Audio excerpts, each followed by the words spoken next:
Welcome to the Write Your Own Story podcast. I'm your host, Betsy Leonidas, and the founder of the Write Your Own Story company. Girl, I can tell you right now, you are definitely enough. Here we value service, sisterhood, connection, laughter, and that super genuine, keep it real, tell you like it is honesty.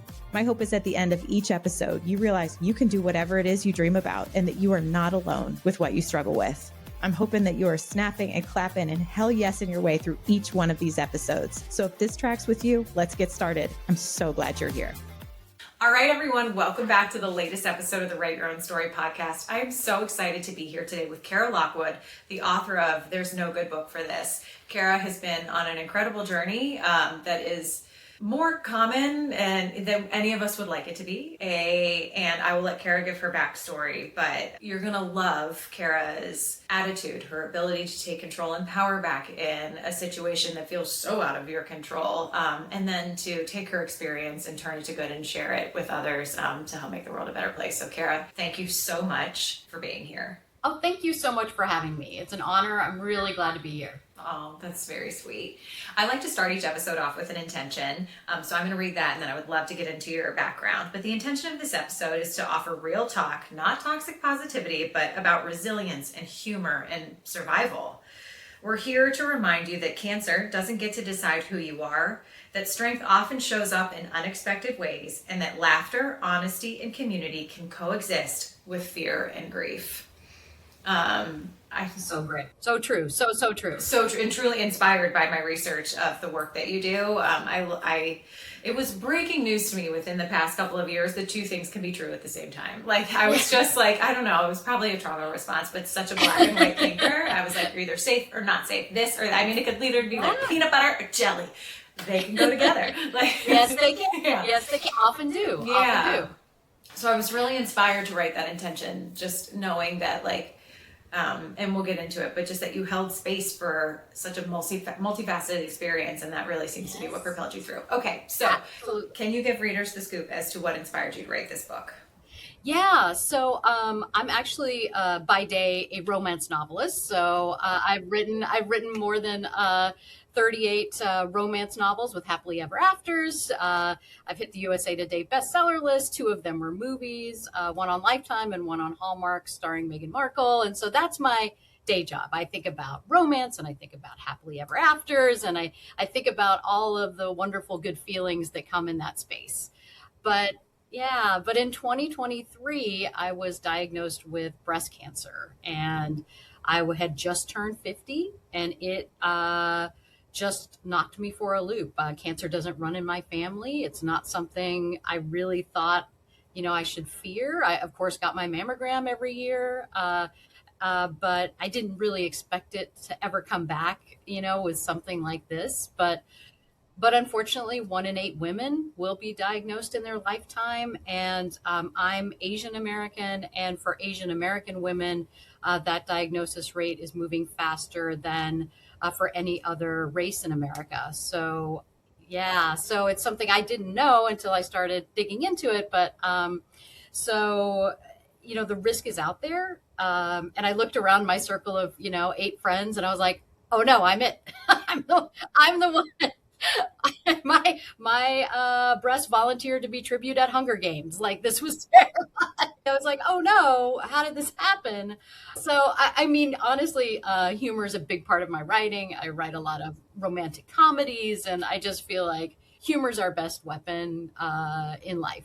It's our best armor. It's our best confidant and friend. It's like the way we can handle big emotions without taking them all at once. Because when you're laughing, when you're cracking a joke, you're taking back your power. Like you're deciding how people can feel about it. You're deciding how you feel about it. It makes things that are big and scary and awful less big and scary and awful. So I love humor. I think it's our secret weapon, and we should use it more often. So that's what I did through my journey. I did a lot of journaling from 16 months of treatment. Thankfully, I'm now in remission, but it was a long way to get here, and not all of it pleasant and not all of it funny. But I did try to look for the humor, where I could, and often it was salty and sarcastic. That's just as good, if not better, than just upbeat positivity. You've gotta. I think what makes that toxic is not acknowledging the dark part. And so I think, when you can bring the dark humor in, you're acknowledging that it's bad. I had, like a divorce that nobody saw coming, myself included, and nothing compares. Everyone has their thing and it's all traumatic, but do you ever notice in discussion when you're like, I have breast cancer, and you almost think that other people can't handle your news? Yeah. So often dark humor can be a way to be like, waka waka. Exactly. Don't worry, I'm fine. Yeah. Are you going to be okay if I tell you this? Yeah. Let me start my tap dance. Yeah. I think it's to make them feel better, but also it makes me feel better. Yeah. You don't want, totally. Your friends and loved ones stewing in a terrible place. You just want to be seen and connecting with people, and humor can be the fastest way to do that. I love that. That is so insightful. Even outside of this context, to be if you, if you're having a hard time connecting with someone, people just want to be seen and have you, try the bridge of humor, because it is such a great way to connect with people. And I think it really relaxes the nervous system too. I have no scientific study behind that, but I'm going to say it is. Yeah, no, it does. It does, because laughing, it releases all those good endorphins. I think there is something about humor too that gets to a very authentic place in a way that isn't scary, so that you could tell a truth with a joke that may be difficult to tell dramatically and seriously. So has this always kind of been your MO, to be I laugh at life, etc.? Because I know this is also the tone of your book, and it's almost how do we describe it? As the guide your best friend would write if she had walked this path before you. So, it's full of humor and sarcasm, cursing. I'm here for all of it. And lots of cursing. I'm so here for it.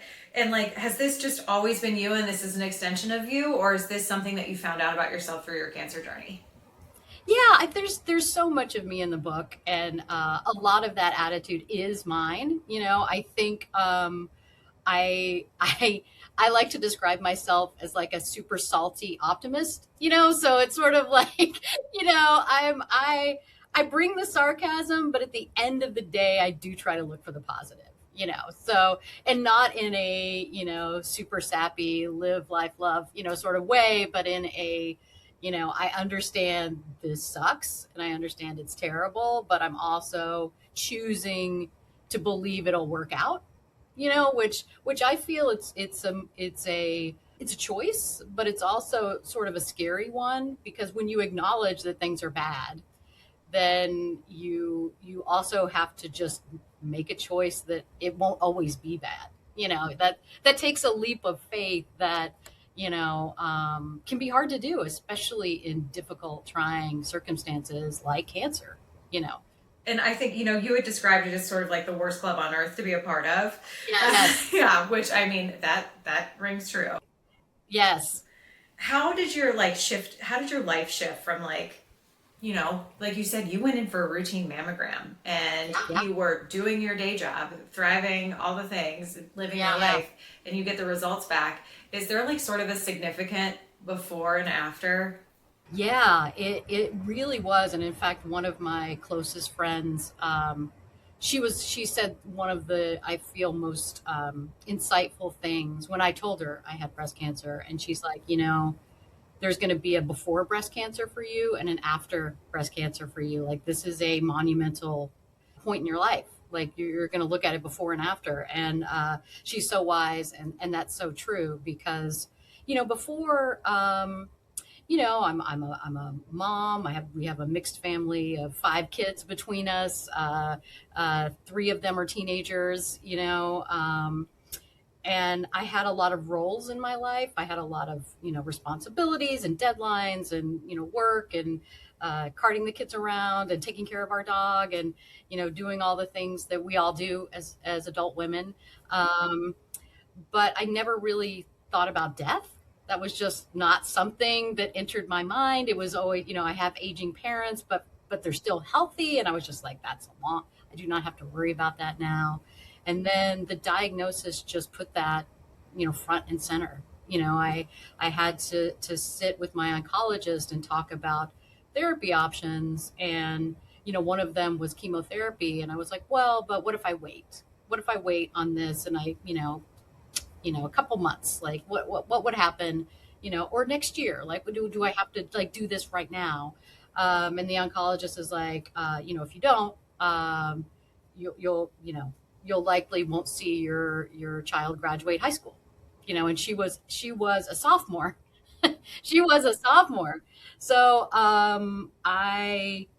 it just hit home in a way that was so profound, because it never occurred to me that I wouldn't be there in 2 years.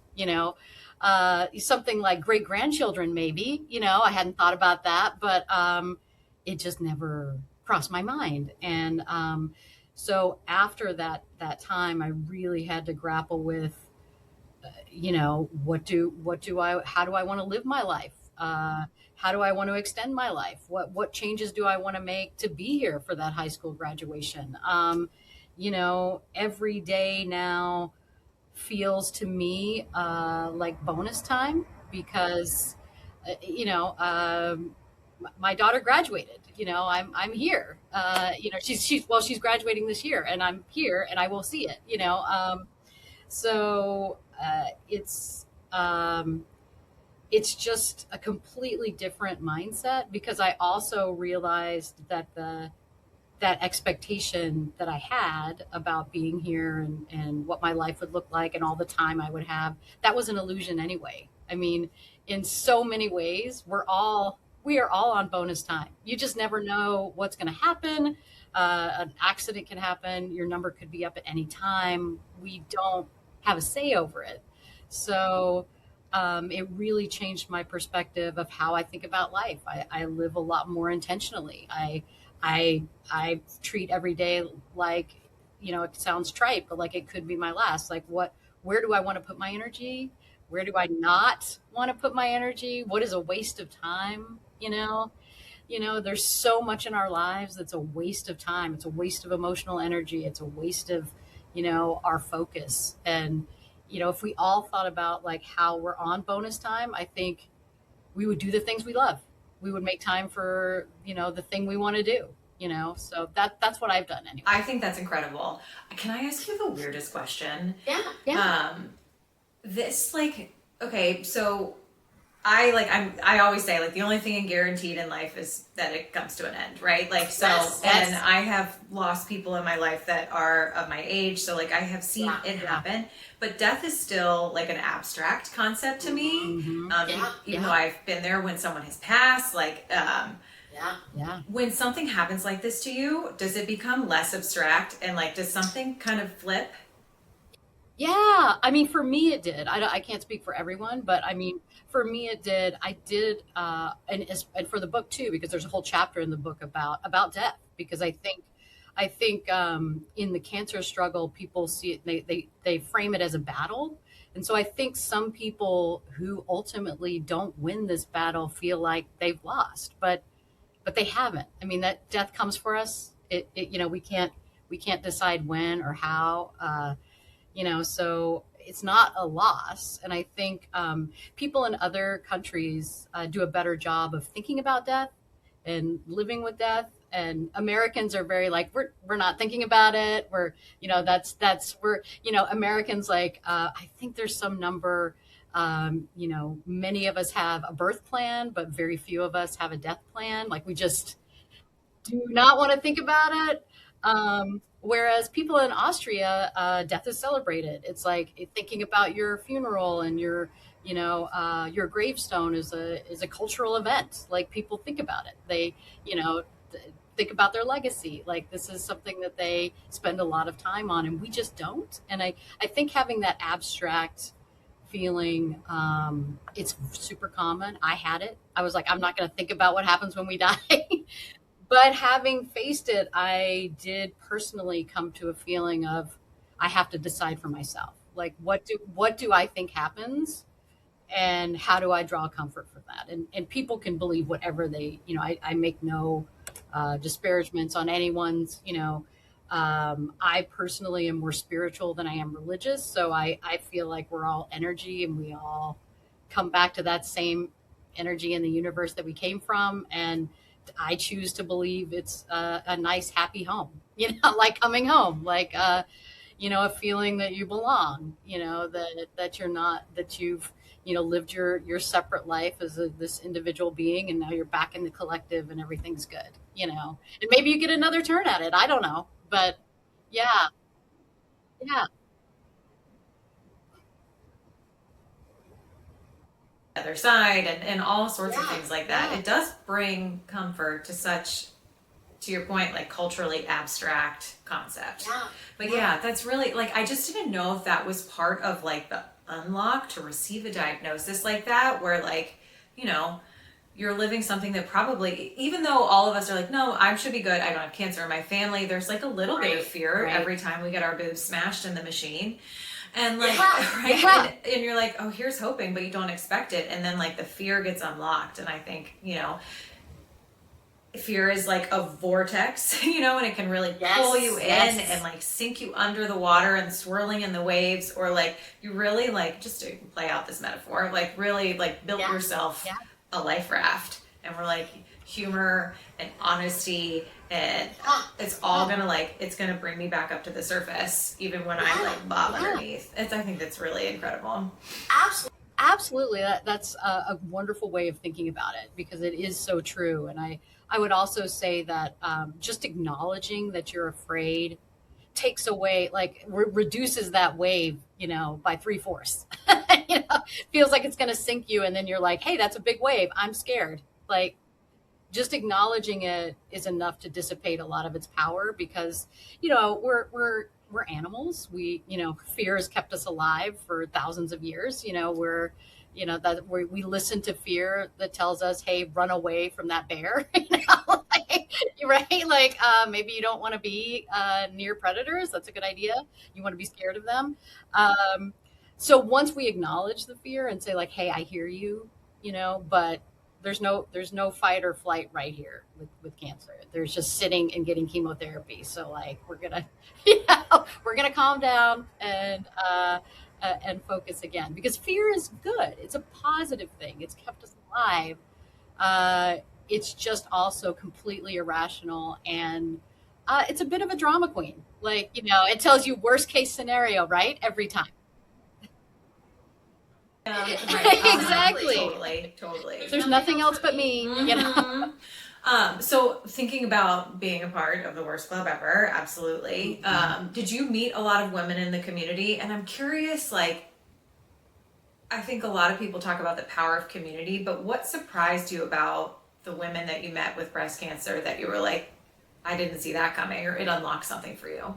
Yeah, I mean, the women are amazing. There's an amazing community, and I did connect with other people who had either previously been diagnosed and were now in remission, or some were going through it at the same time. And it was so amazing to see them, and how they cope, but also how they were very human. I think for me, before I was diagnosed, I just felt like, these women are different than me. Like, they're just braver than me. They have more reserves than me. They're just cut from a different cloth. Like, I could never do that, and then seeing other women, and that they're just messy humans like me, and we're all trying to get through it, really showcased for me that, we're all human, that bravery is something that's accessible to everyone, because it's a choice. It's not an inherent thing that we all have. It's doing something even when you're scared, and probably especially when you're scared.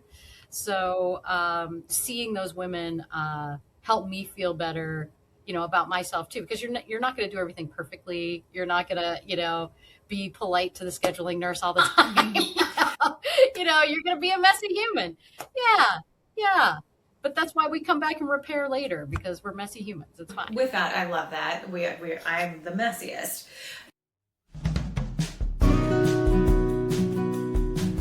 If you're building your dream business and you know you need to build an email list, but the idea of picking and using an email platform totally overwhelms you, trust me, I get it. But I've got you, girl. Flowdesk is where it's at. Flowdesk is the email marketing platform designed with female entrepreneurs in mind. Think gorgeous, on-brand templates plus powerful workflows that save you hours. I promise you, I've never used an easier email platform with such stunning results. Whether you're sending an email launching a new offer or podcast episode, sharing new news, or trying out a fancy workflow to convert a new email subscriber into a paying customer, Flowdesk helps you show up professionally with ease without spending a ton of time or money. And not to mention, these emails are gorgeous. And because you're a Write Your Own Story podcast listener, you get an exclusive 50% off your first year of Flowdesk. Plus, they'll send you $19 cash back when you join using the link in the show notes. So if you're ready to send stunning emails that convert and actually enjoy the process, click the link in the show notes and give Flowdesk a try. That's 50% off your first year plus $19 back in your pocket. Check out Flowdesk today. It's like your super talented email writing best friend. I promise you won't regret it. Now, back to the episode.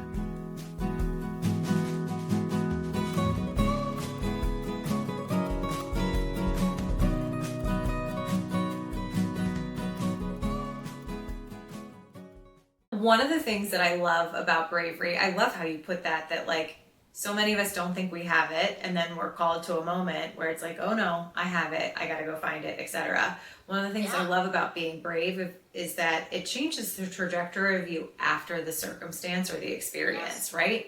And how has that really affected you? Yeah, I think before, like so many women, I suffered imposter syndrome. I'm a USA Today bestseller, right? And in my mind, I would say things like, "Oh, well, it's very nice that you have this best-selling book, but it's not the New York Times best-selling, but like there's always a better list. There's always a more exclusive club you could be in." And so I just had that imposter syndrome. I think part of me felt like I was spurring myself on to be better, and that's the way somehow when I was younger, that's how I learned to achieve and be ambitious. It's just like beat up on myself on the inside. But, right. But after my double mastectomy, because I had done everything the doctor suggested, I had changed my diet, I had gotten in shape, I had done the scary thing of showing up at the hospital instead of going to Australia like I had dreamed, or I don't know, what's the airfare to Australia like right now? Maybe I could go there. I love their beaches. Let's see. So I did all of that and had the doctors were complimentary, and I had a very fairly complication-free recovery, and I gave myself an honest compliment. I was like, you did a good job, and just immediately started crying because I felt that it was the first time really as an adult there wasn't a but at the end of the compliment. There wasn't a you did good, but like you could still do better. It was just you did good, period. And for me, I just realized like how I had been thinking about myself in the wrong way this whole time. Like that but you could improve never just undermined my confidence, didn't help me. And wasn't deserved. You should have your chance to compliment yourself and feel proud of what you've done without worrying about how do I get to the next step. This wasn't as good as I wanted. This, I could be better. You can worry about all that later after you've given a genuine pat on the back to yourself. So I think that's fundamentally how, that shift happened for me.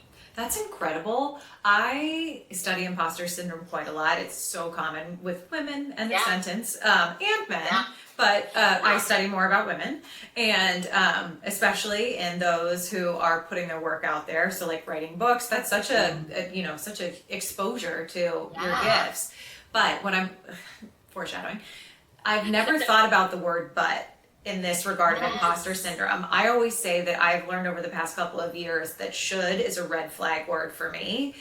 So if I catch myself saying should, I stop and I pause, or I think about it later. I'm like, I'm not that good, but I'm trying, conceptually, I stop and I pause and I examine should who, says who. But I love the idea that if you're tacking on buts, to positive sentiment, let's hold on there for a second. What justifies the but? What fact supports the but? Like, Yes, it could be another red flag word. Yes. Oh, I love that. That was incredibly insightful. I hope everyone really, like, you know, whether you are in the throes of breast cancer, know someone about breast cancer, just in your own journey of trying to continue to build yourself up and believe in yourself. Let's get rid of shoulds. Let's examine if we're putting like second half of the sentences to it. I love that a ton. Yeah. I think that's a big takeaway for people.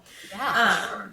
I think, you know, when you're in your darkest moments of chemo and surgery and recovery and complication, etc., making the decision for double mastectomy, like, how did humor show up in a way that like changed it for you? Yeah, I mean, I used humor in a lot of different ways.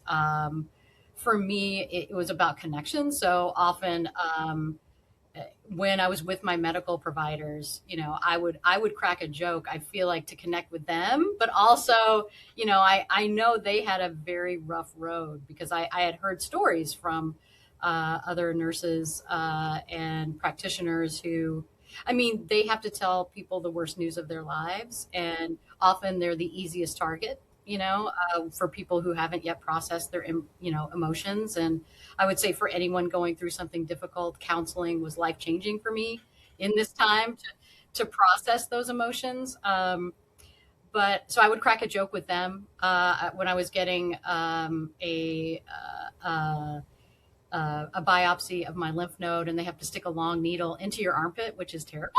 It's just terrible. I know it was terrible. I mean, they numb the area, but you still, you know, yeah, right, right. And you know, the radiologist is like, you know, hold still. It's like a bee sting, and I'm like, who holds still for a bee sting in their armpit like that, right? I have not been a good human if I'm letting a bee sting me in the armpit. Let's just stay there. Like, no, right? Darwin needs to take a look at me because something is wrong. Something is wrong. But despite all of that, at the end, you know, when he was like, "Hey, are you okay?" and I was like, "Oh yeah, I'm fine." I was worried because I'm really ticklish, and then he burst out laughing, and you know, it made everything good. Like, yes, we did this horrible thing together, but I'm joking about it. You can feel okay about it. You know, like we're all good. It's fine. It was terrible. We're both glad it's over. You know? And like that is like you said, that's a bright spot for them in the tough life that they lead. And they say like the quickest way when you're feeling overwhelmed or down is to be of service. And so like Yes. I'm sure it feels of service to make somebody laugh and be like, see, all is well, all is well. Absolutely. And that's so true. And it shifts the focus too. Like, don't pity me. You know, we can laugh and, you know, be friends. Like, it's fine.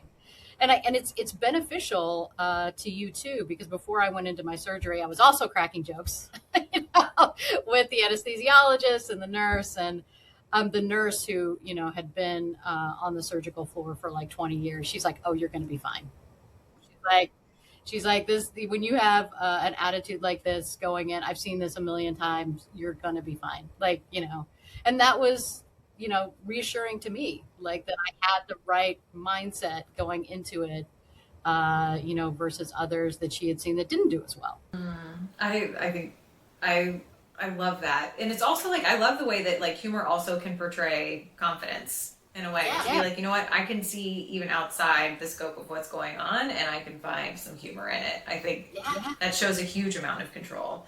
I think one of the other themes that I found in my research was like your notion of cancer doesn't get to decide. And that's definitely one of your core messages. It doesn't get to decide your identity, your future, or your spirit.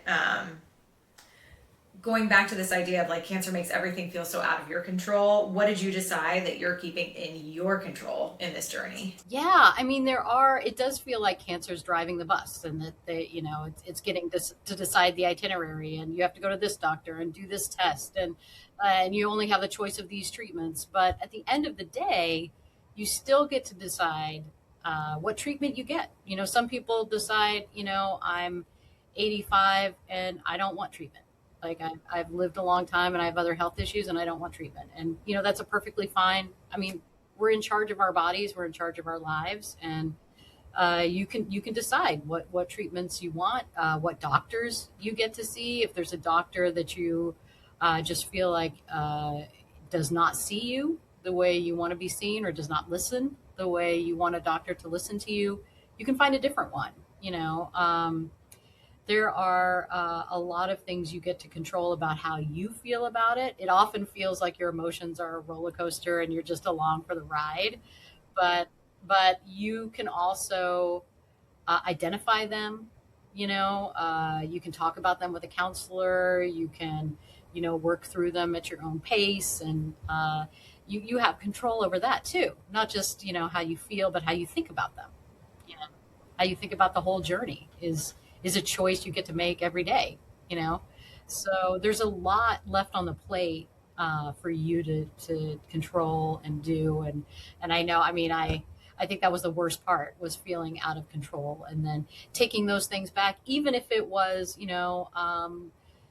for me, it was exercising more. So doing more walking, making, playlists that got me energized and, focused, and making time for myself that I didn't normally do because, I just needed the downtime and the rest that, to recover. So doing all of those things, setting boundaries and doing things for myself and taking better care of myself was just some ways I could take control back, from cancer. I love that. Was that complicated emotionally with, you mentioned you have 5 children between you have a dog, you have a full life and daytime job where you're so used to caring, as women do, caring for everyone else.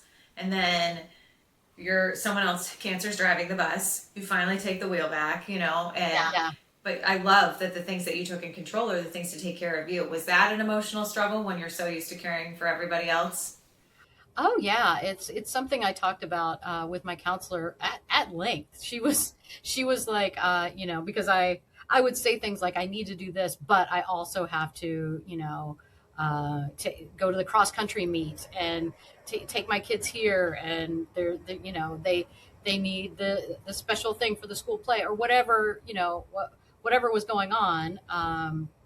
And she was like, because I felt selfish taking, even after surgery, which sounds ludicrous. Like, I think women are like, it is ludicrous, but I also understand. But it's ludicrous. Right. Yes. Yeah. That like who's gonna cook the meals and who's gonna take the thing, and we really had to have some honest heart-to-heart discussions about, why did I not feel like I could accept the care, and I think getting to that place of feeling like you deserve the care, and because on the surface level it can look like, well, my partner or sister or neighbor or whoever isn't going to do it the way I want it to be done, then that's a surface level, like, well, they'll do the laundry but they'll mix up the delicates and it'll just be terrible, it won't work out, I won't like it.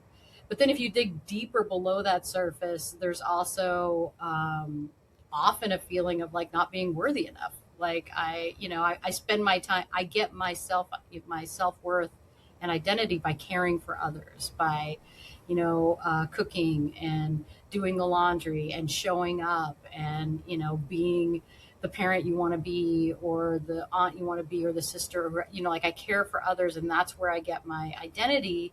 And when I'm not caring for others, who am I?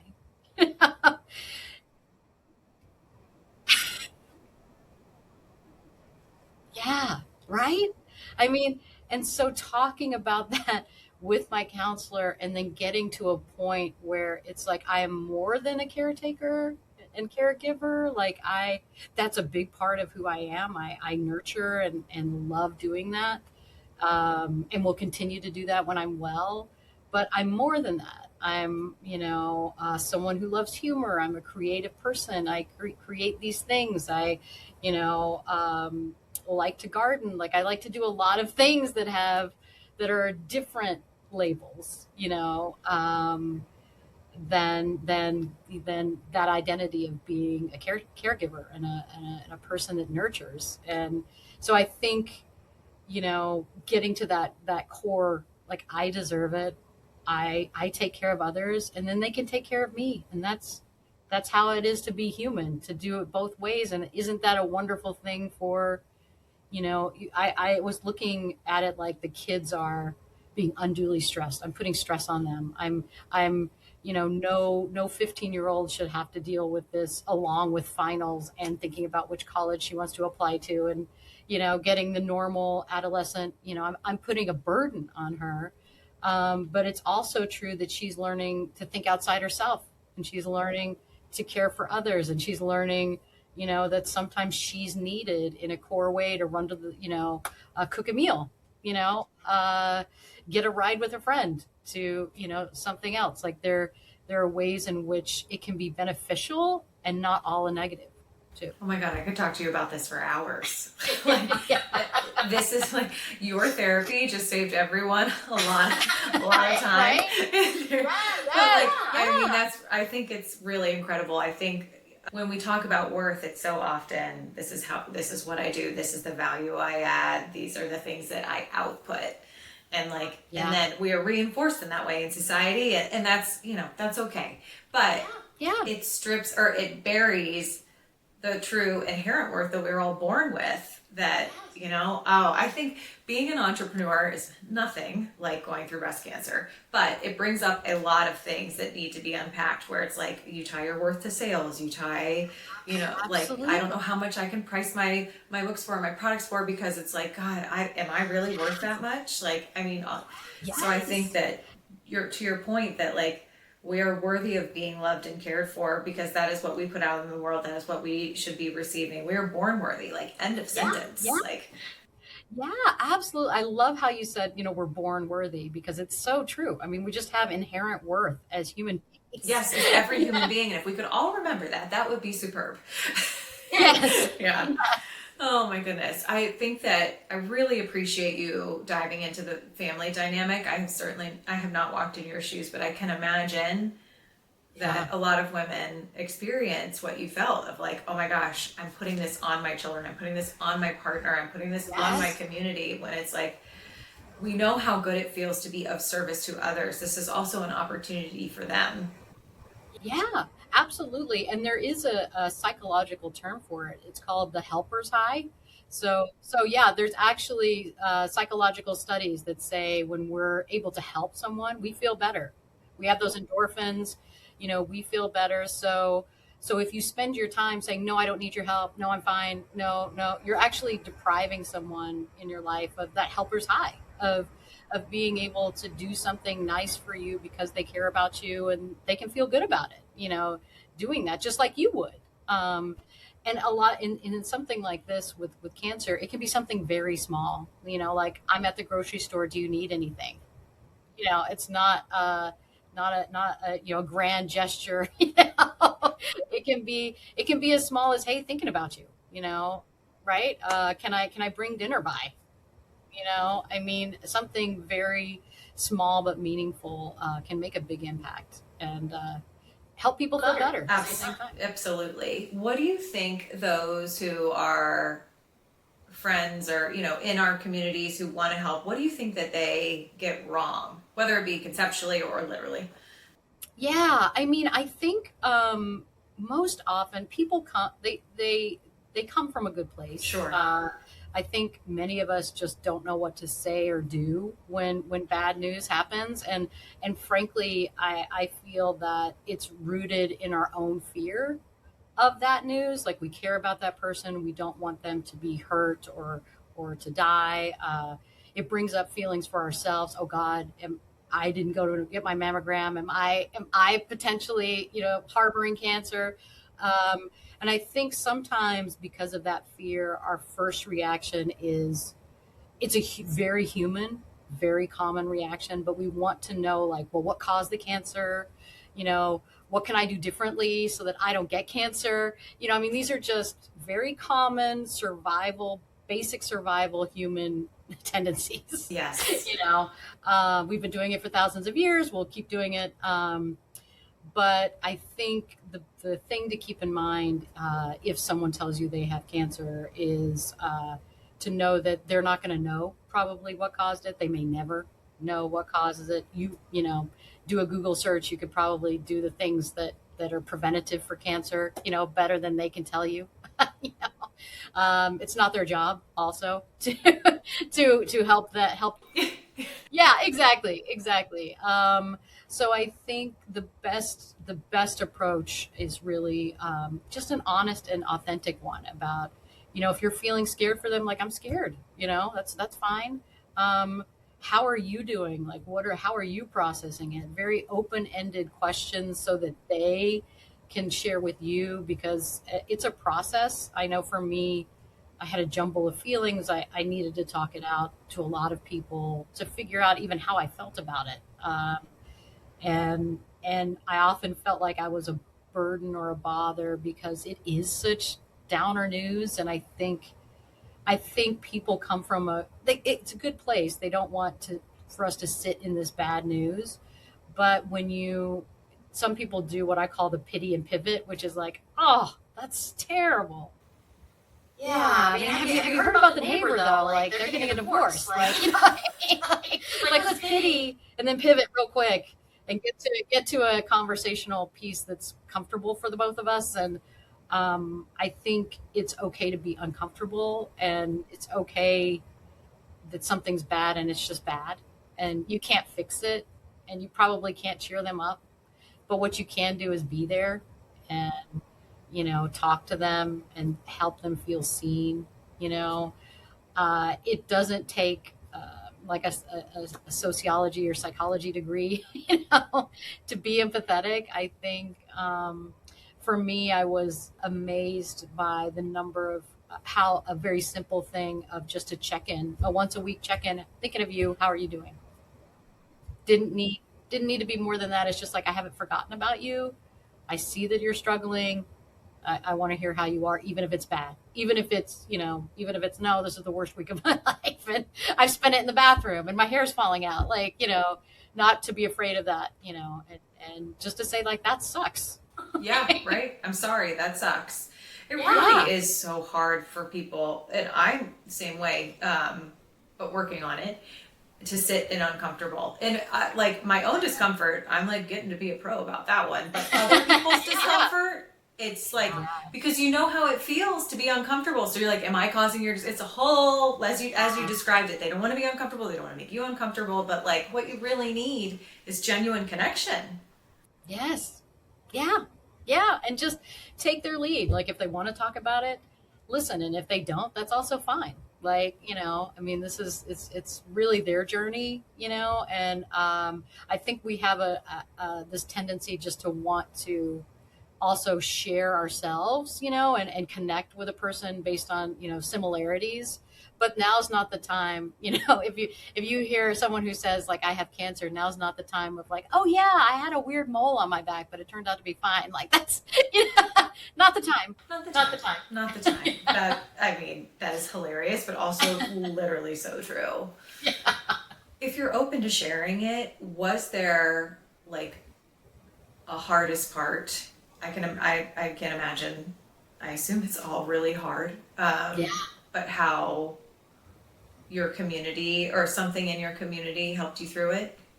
Yeah, the hardest part for me was telling loved ones, breaking the news. I mean, breaking the news was just horrible because I just felt like I was ruining their day. Like, this was just a grenade in everybody's day. And the closer someone was to me, the worse the news was for them, to hear. And, I had to do that over and over and over again. And it was really difficult. And the worst was telling my youngest daughter, like, at the, because she was my baby, there's just something about a baby always being a baby. And, she burst into tears because she's also, she just knew something was wrong already. And, I picked her up from school and I was going to tell her when we got home, but she already knew something was wrong. And so we pulled over into, like a parking lot. And, I told her the news and she just burst into tears. And I felt just like a failure as a parent. Like, it doesn't I know it makes no logical sense, but it's just like parents aren't supposed to, lay this, on their kids. It's, we're supposed to have health problems when they're adults, and have their own families and can handle it and, aren't going through puberty, like this is not something that a kid should have to deal with. And so that was the hardest, part for me. And, I think getting around it was, or dealing with it was really talking to my counselor, and my husband was amazing in, you know, just stepping in and being, filling in the gaps, taking the kids around and cooking and cleaning and, doing all the things, so that the kids, didn't really miss a beat. They were good. And so I think it's that, I think that part for me was the hardest. Everyone's hardest is different, but for me, that was it. And I think I think of, as you describe, your partner, and your husband, doing all the things, which is incredible, truly, end of sentence. But while you're resting, you're fighting, you're taking care of yourself, you're doing the unimaginable, you're beating cancer. Like, what an example to your children to be like, oh, thank you. That's so kind. And truly is the blueprint for how to do it. It's not just let me put my head down and push. It's like, let me like truly tend to myself. And so, in any adverse situation, I would think that they've seen you lead by example to know that you can both press the gas and power through and rest. And they have those examples as tools in their toolbox. Yeah. Despite the magnitude of, you're like, hold my beer, I'm going to go get cancer. Right. Yeah.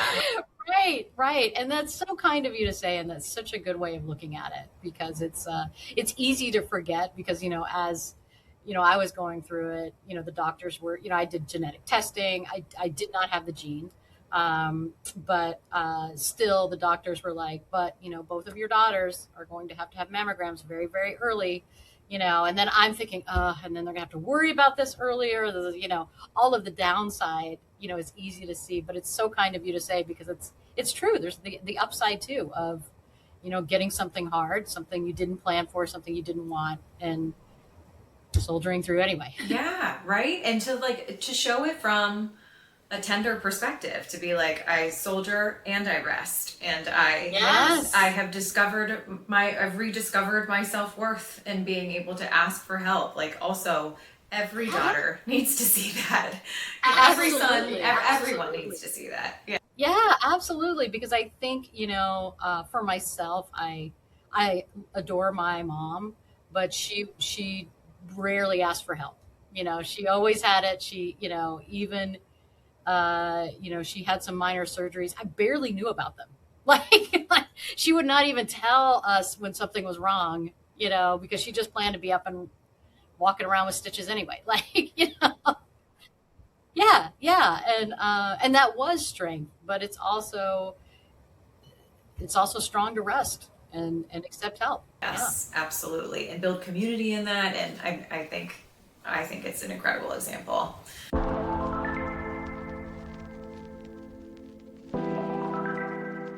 I have to tell you, I'm literally obsessed with my Oura Ring 4. Honestly, my Apple Watch was way too much noise for me. Stand up, sit down, you have a meeting, you're late, your steps are low, breathe, all the things. But this little ring has been an absolute game changer. It doesn't just track my sleep, it helps me actually rest better. Every morning, I get insights into my recovery, my readiness for the day, and whether my body needs more downtime. It even tracks my steps, my cycle, and literally so much more. If you're someone who loves data, cares about your health, and also loves cute jewelry, this ring is for you. This is a gentle reminder, backed by science, that rest is just as important as hustle. Unlock this powerful tool for better sleep, less stress, and smarter recovery with Oura Ring 4. Use my link in the show notes to get 10% off your Oura Ring today.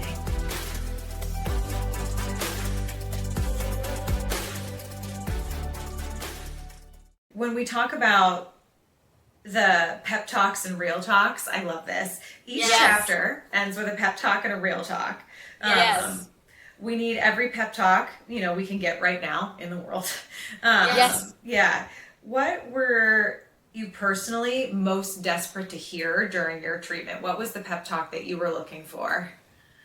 Yeah, I mean the pep talk for me, it's so funny because my husband was the king of the pep talks. So because he's a little league soccer coach, or was, yeah, when his kids were in little league soccer, he coached them, and so on the way to my first chemotherapy treatment, I was like, look, I'm gonna need a pep talk. Like I'm just gonna need one, and yeah, and because I mean, I was just terrified. It's like you're voluntarily poisoning yourself, so it's very hard to like walk in those doors and say, "Yeah, put some poison in me." That's great.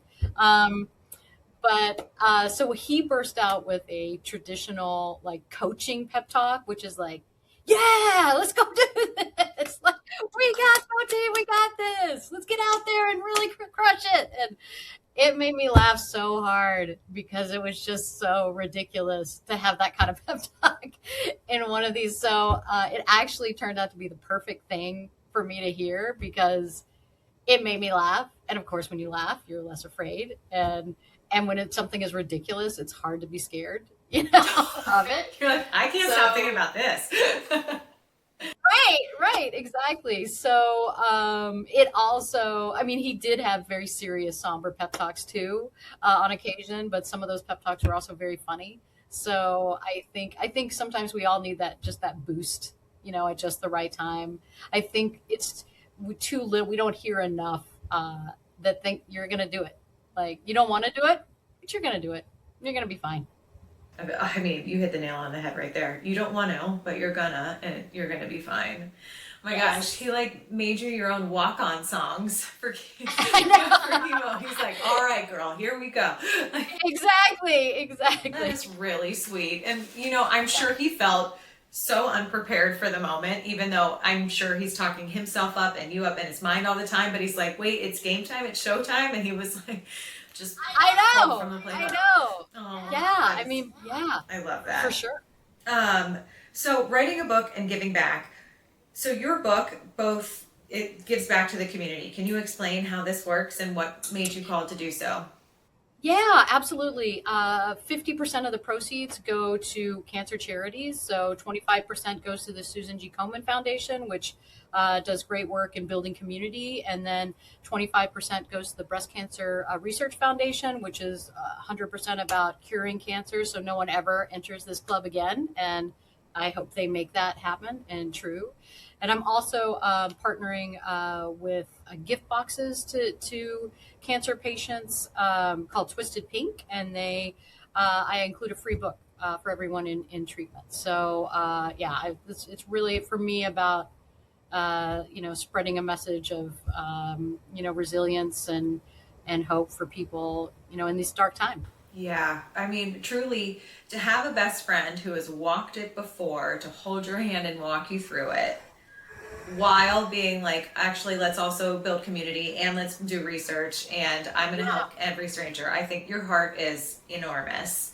And thank you so much for doing that. Thank you. And truly, like, I talk to so many women who are the happiest and the most successful because they are doing something that they've experienced and had to figure out in their own way, and in turn to the people behind them and are like, let me help you. Absolutely. I think that's what we're here for, to mentor each other. Right? And so often, absolutely in your case, didn't see it coming, but have been like, okay, this is what I'm called to do. So hold my beer. Like, I'm going to go do it. Exactly. Yeah, Exactly. truly. Not to minimize everything that you went through, but you're like, I can. I don't want to, but I can and I will, and I'm going to be okay. Absolutely. If I want to end the show what would you say to someone who was recently diagnosed and who just also, to your best friend's point, is now after the diagnosis and just starting their journey? What would you want to say to them? Yeah. I mean, quite honestly, with no BS, they're stronger than they think they are. They just are. They're stronger than they think they are. I would look at the Navy SEALs for an example of this because they train, and when they feel like they're going to give up, and they're like, I'm hopeless, I have to give up, they're taught that they're only 40% done. And I think that's true of us all. So I think when you're in your darkest moment and you're like, I can't do this, I'm going to give up, you're 40% done. You got 60% left in the tank. So you could do more than you think. That makes me, I don't know why, but it makes me so emotional to be like, there's more to you than you think. Oh, that was incredible. Yeah. Thank you.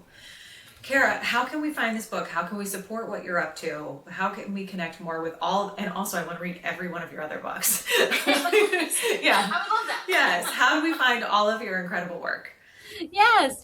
Well, you can find everything about this book and every other book I've written at caratheauthor.com. So that's just Cara, C-A-R-A, theauthor.com. And it's available. There's No Good Book for This is available in audio and on Amazon and, pretty much everywhere you get your books. So you should be able to find it. Awesome. Cara, thank you again for sharing your story. I'm sure it's not easy to talk about. I appreciate your vulnerability. I love your humor and your strength, and for how you were showing up in this world. So thank you so, so much. Thank you for having me and for all of these amazing conversations that you're having for other women. You're making a real difference, and I appreciate it. Thank you. That truly makes my day to hear. And that was the pep talk that I needed today. That's right. It was. Honest to goodness. That's right. Yeah. Thank you. You guys, please share this episode. As Cara mentioned, 1 in 8 will be diagnosed. This is a really important conversation to have because this is one full of a myriad of emotions, right? We can hold fear and faith and hope in the same hand. And so I think this is such a motivating, refreshing, honest, real perspective that I think, the women who are going through this really deserve to hear. So please share this episode with those that you love. Let them know I'm thinking of you. These are the small gestures to be like, I hope this lifts you up today. And I think we'll make a great impact with this episode. So thank you again, Cara. And thank you everyone for listening. We'll catch you next time. Well, that's the end of this episode, but promise me, you won't stop here with whatever it is you're feeling or dreaming about.